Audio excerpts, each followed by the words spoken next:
Boa noite, queridos irmãos. Vamos então fazer a nossa prece, pedindo a Jesus que nos ajude e nos ampare para que possamos conduzir os nossos fardos que trazemos na nossa vida diária, né? Com resignação, agradecendo a Deus pelas dificuldades, agradecendo a Deus por tudo que temos aqui na terra. Vamos fazer a nossa prece elevando o nosso pensamento a Jesus, dizendo a Ele da nossa felicidade de estarmos reunidos para o estudo do Seu Evangelho, que é roteiro para as nossas vidas, que nos traz equilíbrio, nos traz paz e entendimento renovado. Abençoe a todos nós, Jesus presente, encarnados, desencarnados, e com essas bênçãos sejam também dirigidas a todos os nossos irmãos em humanidade, encarnados e desencarnados, e que os nossos lares também sejam amparados pelos a sua luz, pelo seu amor.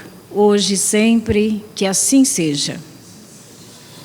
Nós vamos estudar mais uma lição do livro Alvorada Cristã, que nos diz a seguinte lição, a de número 44. E veja bem o que Neio Lúcio, através do Chico Xavier, nos traz nessa lição, tão importante para a nossa vida. Ele nos faz um convite, ou uma assertiva, né? Nos colocando quais as nossas tarefas. Ele disse que todos nós somos chamados a servir, todos nós somos chamados a servir. E como sempre essas lições importantes nos traz sobre a natureza, ele continua nos dizendo em uma lição que traz também ensinamentos como a de quarta-feira, nos dizendo, olha só o que esse Espírito, né, escreve através do Chico para nós, essa mensagem. O legislador, com a pena, traça decretos para reger o povo. Então, ele está dizendo que o legislador, aquele que cria as leis aqui na terra, né, ele usa a caneta, a pena, antigamente, né, hoje a caneta, para traçar decretos, leis que nos rege, que nos governa aqui na terra. E aí ele diz, o escritor utiliza o mesmo instrumento, que é a caneta, escreve livros que renovam o pensamento do mundo. Veja bem, a caneta do legislador, ele assina decretos, leis, impõe ordens, leis para todos nós. Mas o escritor também usa a mesma caneta como instrumento, aquele instrumento que ele usa para escrever livros que renovam o nosso pensamento, como esse, como o Evangelho e outros livros, né, que estudamos. Ele continua dizendo assim, mas não é só a pena que, não só a caneta, que manejada pelo homem consegue expressar a sabedoria, a arte, a beleza e a beleza dentro da vida. Não é só com a caneta que podemos decretar uma lei, podemos usá-la para livros, não. Ela serve, né? Mas podemos também usar essa caneta para expressar sabedoria, arte, beleza dentro da vida, aqui na terra onde vivemos. Aí, olha só que interessante a simplicidade que esses ensinamentos vindo do Cristo e de irmãos que vivem os ensinamentos de Jesus. Olha, uma vassoura simples, faz a alegria da limpeza, e sem a limpeza, o administrador, o poeta, não conseguem trabalhar. Já imaginamos, né? Porque a vassoura limpa o seu escritório, limpa o seu estabelecimento. E ela é tão simples, né? Uma vassoura. Senão, não se consegue trabalhar num lugar onde não se faz limpeza. O arado arrodeia o solo e traça linhas das quais transbordarão o milho, o arroz, a batata, o trigo, enchendo os celeiros. Olha que simplicidade. A gente nunca para refletir nos benefícios, né, da natureza, nesse trabalho simples que a gente pode fazer, realizar aqui na terra. Então, o arado, ele rodeia o solo, ele levanta, ele mexe o solo. E ele pode, né, abençoar esse solo para que nasça o milho, o arroz, a batata, o trigo, e enche os nossos celeiros, as nossas mesas, as nossas despensas, né? A enxada grava sulcos abençoados no chão, fazem os buracos, né? A fim de que a sementeira progrida. Olha a enxada, tão simples, né? E com ela a gente consegue plantar uma semente, e a semente vai progredir, cresce uma árvore, dá fruto, dá benefício para todos nós. A planta aplaina, corrige a madeira bruta, aplaina, cooperando na construção do lar. Veja bem, uma ferramenta simples, né?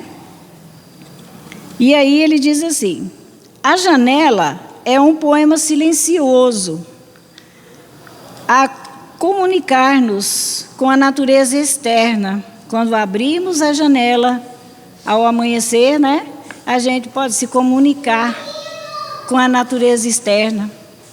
O leito é um santuário horizontal, convidando-nos ao descanso. A nossa cama, né, que a gente às vezes não agradece, ter uma cama, ter um lar aonde repousar o corpo, limpo, né? Onde a gente pode renovar as nossas energias, sair através do sono para o mundo espiritual e também buscar orientação, estudos, trabalho, né? E ele prossegue: o malho toma o ferro e transforma-o em utilidades preciosas.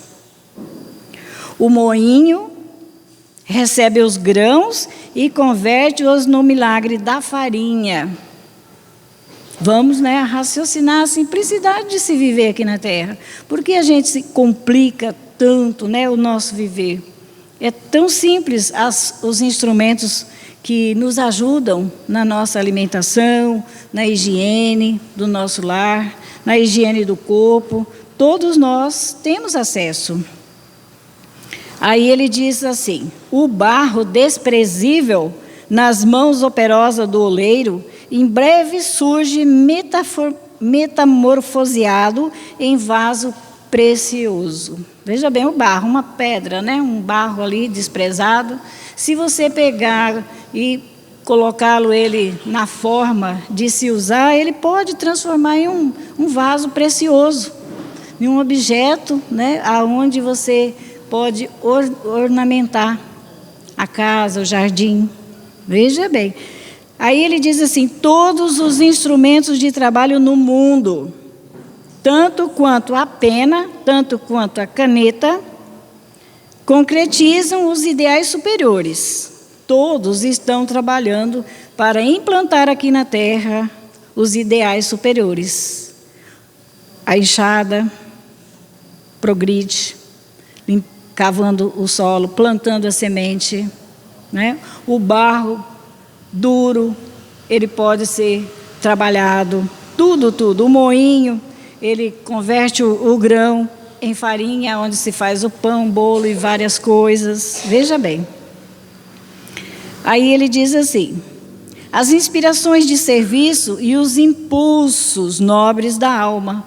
Então, nós temos também condições de participar desse progresso aqui na Terra, pelo nosso impulso, pelas nossas aspirações. Recebemos inspirações dos nossos benfeitores, né? E podemos trabalhar no campo do bem, como uma alma nobre, uma alma que trabalha o seu ser espiritual através do corpo, usando as mãos, a mente, a visão, a audição, a palavra, né? Podemos trabalhar. Ninguém suponha que, perante Deus, os grandes homens, veja bem, ninguém suponha que perante Deus os grandes homens sejam somente aqueles que usam a autoridade intelectual manifestada. Não só. Todos nós temos condições, trazemos conosco missões, trabalhos, deveres a ser realizados aqui na terra, no campo da alma nobre, da alma boa. Então, veja bem, ninguém supõe que perante Deus os grandes homens sejam somente aqueles que usam a autoridade intelectual manifestada. Quando os políticos orientam e governam, o tecelão, veja bem, quando os políticos governam, né, estão orientando, estão governando todos os povos, veja bem uma coisa que a gente não percebe. Os tecelão, quem lhe fez agasalho ao corpo. Está vendo? A gente nunca é independente, a gente depende de tudo. Se estamos na qualidade de um político, orientando e governando os povos, mas quem nos faz o agasalho? É o tecelão. Senão não poderíamos estar trabalhando. Se os juízes se congregam nas mesas de paz e justiça, são os lavradores quem lhes oferece recurso ao jantar. Se o juiz, né, trabalhou, vai almoçar, vai para a sua janta, né? Quem foi que colocou no solo a semente? O lavrador, que deu o arroz, o feijão, todos os alimentos que usamos. E a gente pensa que, né, nós somos o primeiro. Então, veja bem, se nos é oferecido um jantar, um almoço, nós temos que reconhecer, voltar aos nossos pensamentos, agradecer a Deus pela presença de pessoas que trabalham com a terra como lavrador, que trazem os recursos do nosso jantar. Louvemos, pois, a divina inteligência que dirige os serviços do mundo. Se cada árvore produz, segundo a sua especialidade, em benefício da prosperidade comum, lembremos-nos de que somos todos chamados a servir na obra do Senhor de maneira diferente. Né? Nós temos arroz, feijão, que produz para o nosso alimento, é carne. Então, cada um nessa especialidade de que nos alimentamos, tem um trabalhador ali nos ajudando a sustentar o nosso corpo. Então, cada um de nós também somos uma árvore aqui na terra, que temos especialidades e podemos também prosperar, criando, possibilitando benefícios, né, aos nossos irmãos. Somos todos chamados a servir na obra do Senhor de maneira diferente. Cada um de nós que aqui nos encontramos no planeta Terra ou aqui reunidos, temos trabalhos a realizar. Viemos nos reunir porque fomos chamados por Jesus, pelos nossos benfeitores, fomos convidados a servir. E ele termina dizendo: cada trabalhador em seu campo seja honrado pela cota de bem que produza. Olha só, um alerta para nós. Cada trabalhador em seu campo seja honrado pela cota de bem que produza. E cada servo permaneça convencido de que a maior homenagem suscetível de ser prestada por nós ao Senhor é a correta execução do nosso dever, onde estivermos. Não temos lugar determinado para trabalhar uma só tarefa. Aonde estivermos, com quem estivermos, temos trabalhos do Cristo a realizar. Então, todos nós somos convidados de Jesus. Trazemos conosco oportunidade, né, de vivenciar esses ensinamentos. As árvores são diferentes, dão frutos diferentes, nós também somos árvores da vida, que estamos aqui na terra para prestar serviço de auxílio a todos, porque nós também somos auxiliados. Então, o Evangelho Fonte Viva, ele nos traz uma lição bem importante, que nos convida a refletir. E a 16, que traz o título, Não te perturbes. E a gente é perturbado, né?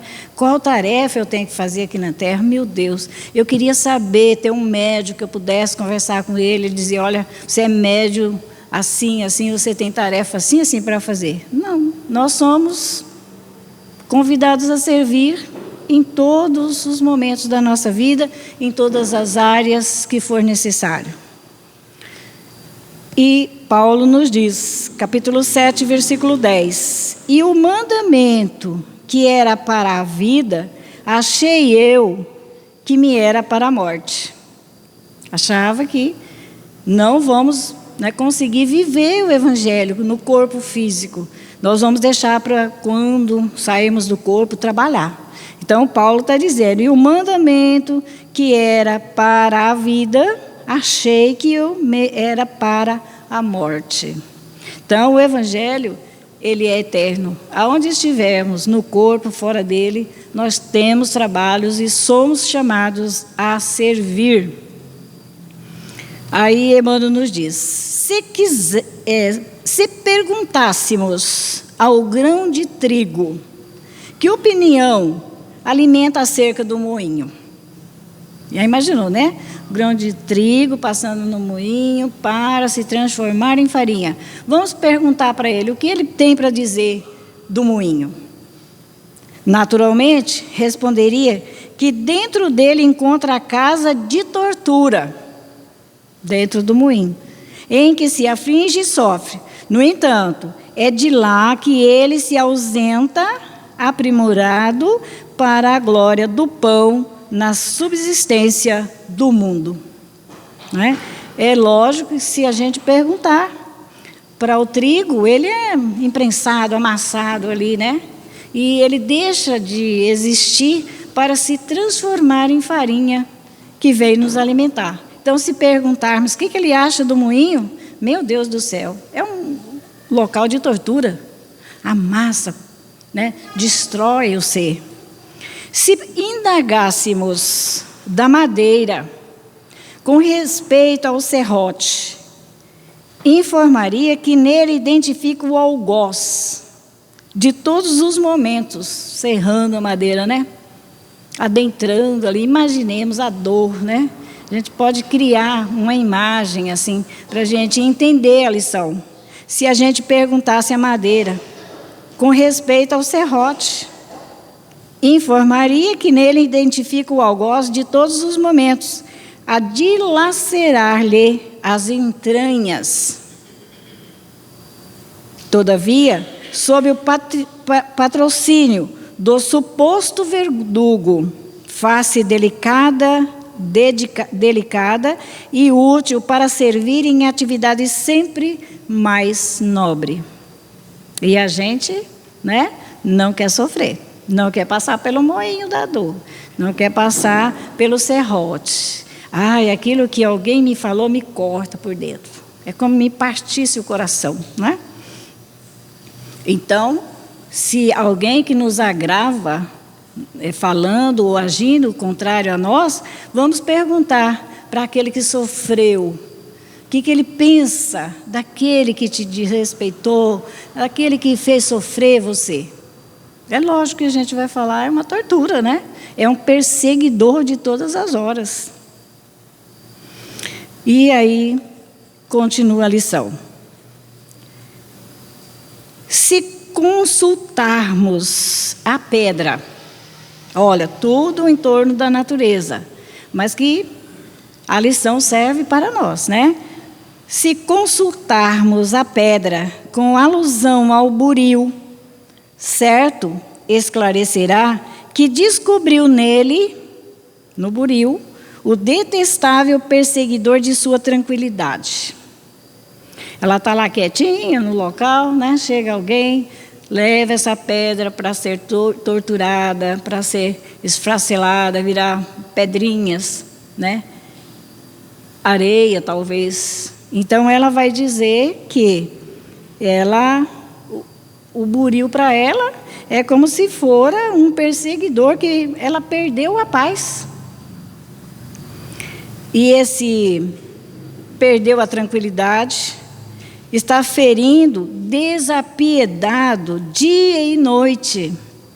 Entretanto, é dos golpes dele que se eleva aos tesouros terrestres, aperfeiçoada e brilhante. Então, a pedra jamais gosta, né, de chegar, tirar ela do seu descanso, aonde ela se encontra, nas montanhas ou na beira de rio, tirar ela dali, passar pelo buril, fazer com que ela possa ser esfacelada. Ela não vai gostar, ela vai perder a tranquilidade, ela se sente ferida, e ela sente que é a força bruta mesmo, né? Então, nós também sentimos na nossa vida esses momentos aqui. E aí ele diz: entretanto, é dos golpes dele, né, do buril, que se eleva aos tesouros terrestres. Depois é usada para várias coisas, né? Para as construções. Abençoada e brilhante. Todo mundo admira depois a pedra já burilada, já embelezada, né? Aí Emmanuel nos diz assim, olha só, assim é a alma, assim é a luta. E ele diz, peçamos, olha só, agora Emmanuel traz para nós, peçamos o parecer do homem, quando a carne quanto à carne, que a gente pergunta, né, quanto à carne, eu no corpo eu sofro tanto, né, eu sou muito enfermo, aí a gente traz um monte de coisa, passa por tanta dificuldade, tantas dores, tantos desencontros na vida, né? Se a gente perguntar ao homem sobre a carne, sobre o nosso corpo, e pronunciará talvez impropriedades 1000. A gente não agradece. Está no corpo físico, a gente está reclamando dele. Olha, eu quase não estou enxergando, eu tenho pouca audição, os movimentos da minha perna, e a gente traz, né, várias impropriedades que estamos sentindo no nosso corpo, na carne. Aí ele diz assim, ouçamo-lo sobre a dor. Vamos ouvir, né, a nós todos, sobre a dor. E registraremos velhos disparates verbais. Né? Quando a gente fala sobre a dor, e a gente se encontra com uma pessoa sofrendo muitas dores, muitas dificuldades, se a gente for ouvir aquela pessoa, ela vai falar muitas coisas, disparando a sua dor, falando a sua dificuldade para nós, como a natureza, né? Mas nós, na natureza, a gente não sente, sentimos conosco, né? Solicitemos-lhe que se externe com referência à dificuldade, e derramará fel e pranto. E as suas dificuldades, queridos irmãos? Como está? Melhorou, né? Nada, melhorou nada. A minha vida continua do mesmo jeito, né? Eu também estou do mesmo jeito. Não melhorei, não agradeço a Deus, não agradeço a vida, né? Não agradeço nada. A gente quer que tudo melhore, mas não quer passar por dor, por dificuldade, de jeito nenhum. Então, a gente vai derramar fel e pranto. Falou nas dificuldades, a gente sabe colocar, né, a nossa dor em primeiro lugar. Contudo, é imprecioso reconhecer que do corpo disciplinado, olha só, contudo, é imperioso reconhecer que do corpo disciplinado, do sofrimento purificador, o corpo já quando purificado pelo sofrimento purificador,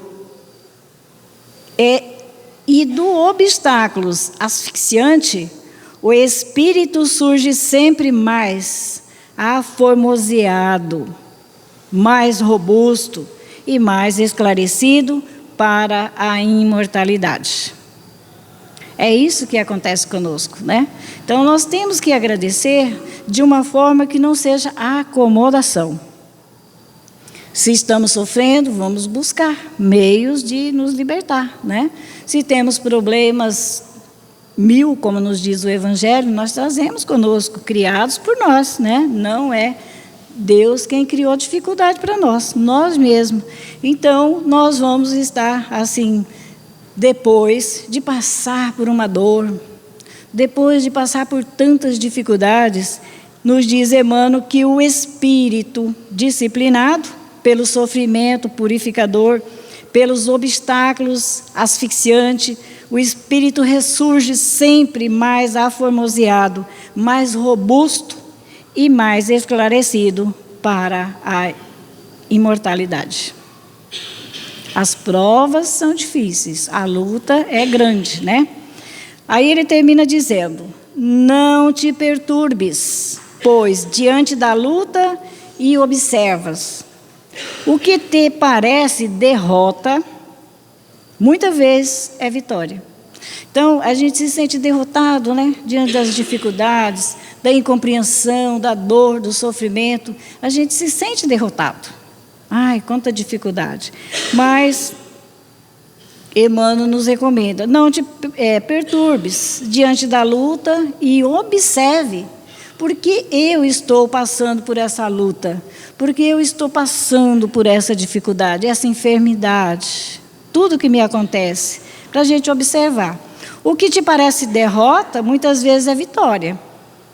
E o que te afiguras em favor da tua morte é contribuição para o teu engrandecimento na vida eterna. Então, eu sofri tanto, né?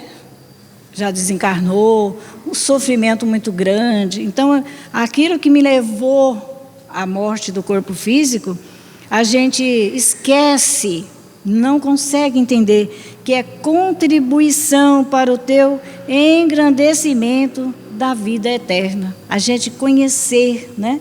É através do sofrimento, da dor, o valor de tudo que passamos aqui na Terra, das dificuldades. Mas nós esquecemos de que diante de tudo isso que passamos, a gente pode se agrandar espiritualmente, ter experiências que só nós podemos raciocinar, só nós podemos avaliar. No sofrimento, na dor, aí a gente diz assim: não, é uma perseguição de um irmão que não gosta de mim. Não, a perseguição é minha mesmo, eu que estou me perseguindo porque eu não quero me esclarecer. Eu quero me ver livre, sem esclarecimento. Então, tudo para mim está errado.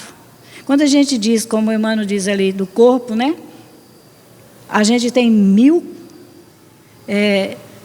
diferentes ideias para passar para os outros, né? Eu tenho essa dificuldade, o meu corpo não oferece assim tão saúde para mim trabalhar, eu queria trabalhar tanto, né? Mas o espírito disciplinado, através da dor, do sofrimento, das dificuldades, ele se prepara para transformar o seu espírito em um espírito eterno, disciplinado com Jesus. Que Jesus nos abençoe, nos dê força e coragem para valorizarmos o nosso corpo, a nossa família, esses momentos agora que somos todos aqui, somos convidados, né, fomos chamados a servir. Por isso estamos aqui no planeta Terra, para aprendermos a servir uns aos outros, compreender, amar, né, e jamais trazer desculpas 1000 para a gente não fazer nada. Que possamos agradecer a Deus essa oportunidade de aprender com tantos benfeitores que se preocupam conosco do nosso esclarecimento, para que venhamos disciplinar o nosso espírito no corpo físico e agradecer a Deus, a Jesus e aos nossos benfeitores que, como estamos estudando na quarta passada, nos falava a lição de que quando a gente dorme, né, todos nós já sabemos disso, os benfeitores vêm nos buscar para que possamos ir para estudo, ir para trabalho, porque somos convidados a trabalhar no corpo e fora dele. O espírito não dorme, o corpo repousa, mas o espírito sai e trabalha, se quisermos, né? Vamos agradecer a Deus tanta oportunidade e caminhar buscando um entendimento maior com Jesus. Que assim seja.